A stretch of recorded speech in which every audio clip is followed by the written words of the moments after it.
Hey there, and welcome to EZ-EAP. We're just going to do a super quick walkthrough video if you're brand new to using EZ-EAP, just the quick things you need to know to get started. So this is the app here. What you're going to do is you're most likely going to receive an invite email from your account admin, and in that invite email, it's going to have your email that your account is set up with, as well as your temporary password. And so you can log in using that email and temporary password either in the mobile app or on the web portal linked in that email. And once you log in either on the web app or in the mobile app, it'll automatically prompt you to change your password. And so you can set that to whatever password you would like to use, and then you're all set up to get started. And so the web portal that you may have logged in with in the link is kind of just like an administrative portal that just makes it easier to manage all the EAPs. If you're a coach or maybe a strength and conditioning coach and you're not the ones actually managing the EAPs, 99% of what you're going to do is going to be in the mobile app as opposed to the web portal. And so what's going to happen when you log into the mobile app as seen here is it automatically goes to the favorites page every time. So these are the EAPs you want to see right away when you open the app. All the EAPs you have access to when you first get started are going to be under the other page. So this might be a pretty long list of EAPs depending on the size of your organization. And so what you can do is just find the EAPs you want to see right away, go into options, and then select that star to favorite it. And so what that does is it moves it off of the other page and onto the favorites page. So every time you open up the app, you can see that EAP or those couple of EAPs right away. And when you go into the EAP, you can take a look at the PDF. So this is just the standard EAP document you're probably familiar with. And then if something were to happen and you'd have to activate the EAP, you click the big red button, select the type of emergency so people generally know what's going on or what equipment they need to bring. We'll say cardiac arrest, and then with or without 911. And so the same thing happens for both. No matter what, that notification gets sent out to all the emergency contacts and the push notification for everyone who has the app.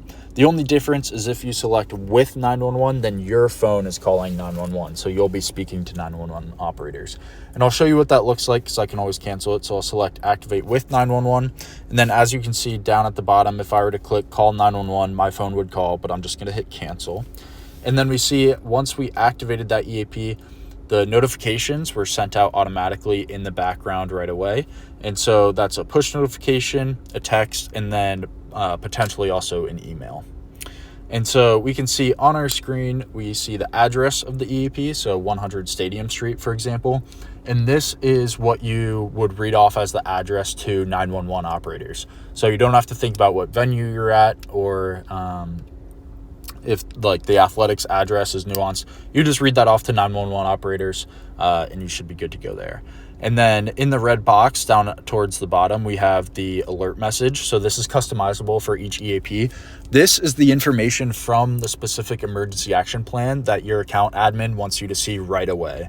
So this might be if EMS has to come through a gate, it could be the gate lock code. It could be the cross street where they want someone to meet EMS. It could be where the emergency equipment is stored. Just whatever information they want you to see right on screen when you activate it, it's right there. And then if you need to, you can also open up the EAP PDF as well if you need more in-depth information.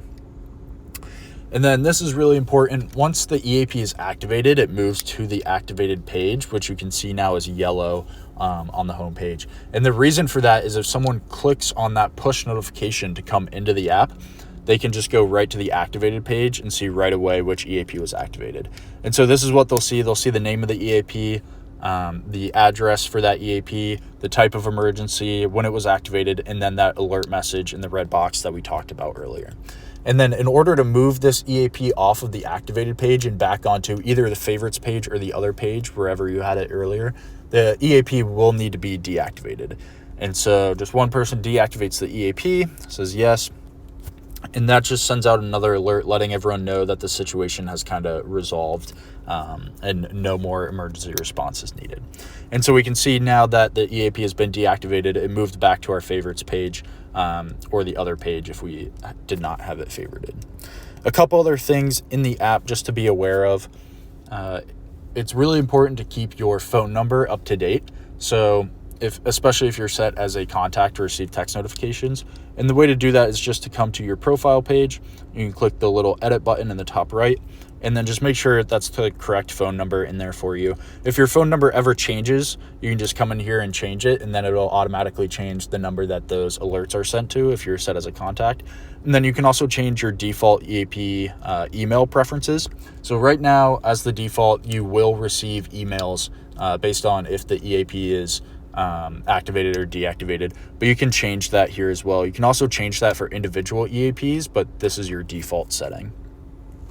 And then if we take a look at what these text alerts look like if you're set as a contact, here's just an example. So we have emergency alert, and then that's the same message as the alert message in the red box, just that quick information to see right away. And then the name of the EAP, the location, type of emergency, and then whether or not 911 was contacted, and then that deactivation message as well. One thing I highly recommend is that everyone makes a contact for the number that we use. So these alerts will always come from this phone number. It's 888-608-1261. And so if you make a contact, you can just see right away that that's who the alerts are coming from. And then also you can set a ringtone and put it on do not disturb, or on emergency bypass. So what emergency bypass does, this little toggle up here, if you have that turned on, even if you're on do not disturb, it will use a text tone. And so the text tone that I always recommend is if you go down to classic and then electronic, it's a good text tone there for these emergency alerts. And so that is about it as far as your kind of initial walkthrough goes on how to use the app, not as like an admin or anything. But if you have any questions, please feel free to reach out. You can reach us by email, which is info@EZ-EAP.com, and we'll be happy to answer any questions. We can hop on a Zoom to do a one-on-one walkthrough if you'd like. Happy to help in any way. So thank you very much, and please let us know if there's anything we can do for you.